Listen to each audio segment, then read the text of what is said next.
बिस्मिल्लाहिर्रहमानिर्रहीम। अल्लाहुम्मा सल्लि अला मुहम्मद व अला आलि मुहम्मद।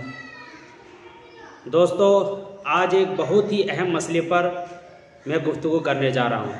गौर से सुने और इसको समझें। बहुत सारे हजरात ये नमाज मगरिब की नमाज में अक्सर गलतियाँ कर जाते हैं। अगर किसी की मगरिब की 3 रकात नमाज में से 2 रकात क़ज़ा हो जाए या फिर वो तीसरे रकात के तहियात में शामिल हो, तो वो अपनी बकिया नमाज को कैसे पूरे करें, मुकम्मल वजाहत के साथ मैं आपके सामने बात रखने जा रहा हूँ। आप आखिर तक गौर से सुने। अगर किसी की मगरिब की 2 रकात नमाज क़ज़ा हो गई तो अब वो क्या करे, तीसरे रकात में शामिल हो। जब तीसरे रकात में शामिल हो तो कैसे शामिल होना चाहिए, तो वो अल्लाहु अकबर कह के तीसरी रकात में शामिल होगा और इमाम साहब के साथ अपनी 1 रकात इमाम साहब के साथ पूरी करेगा। अब जब दूसरी रकात के लिए खड़ा हो तो सबसे पहले मैंने बता दिया कि सना कब पढ़ना नहीं पढ़ना है, उसका वीडियो मैं डिस्क्रिप्शन में लगा दूंगा, आप वहाँ जाके देख सकते हैं। तो बहरकैफ जब दूसरी रकात के लिए खड़े हो तो सबसे पहले सना पढ़ेगा, औज़ुबिल्लाह बिस्मिल्लाह कोई सूरत पढ़ेगा और सूरत के साथ कोई सूरह फातिहा के साथ कोई सूरत मिलाएगा।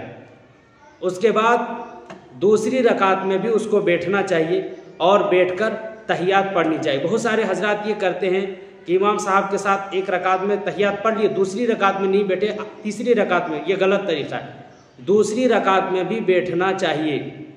अगर दूसरी रकात के तहियात में नहीं बैठा तो फिर उस पर सजदा सहू वाजिब हो जाता है। ये बात को ध्यान रखें। तो 1 रकात इमाम साहब के साथ सलाम फेरने के बाद दूसरी रकात के लिए खड़े हो, दूसरी रकात में को पूरा करने के बाद तहियात पढ़े, उसके बाद तीसरी रकात के लिए खड़ा हो जाए और तीसरी रकात को भी, क्योंकि ये उसकी दूसरी रकात हुई, तीसरी रकात की भी मैं सूरह फातिहा पढ़े, उसके साथ कोई सूरत मिलाए और रुकू सजदा करके तहियात पढ़ के दरूद शरीफ दुआ पढ़ के सलाम फेर दे, नमाज हो जाएगी। और अगर किसी की 3 रकात छूट गई, यानी जब इमाम साहब तहियात में शामिल हो तो अब क्या करें, इमाम साहब के बाद साथ तहियात में अल्लाहु अकबर कह के शामिल हो जाए।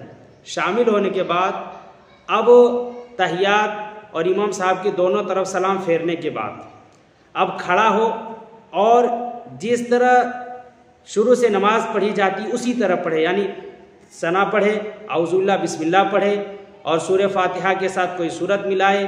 अब 1 रकात पूरी कर ले। 1 रकात पूरी करने के बाद अब इस रकात में वो नहीं बैठेगा।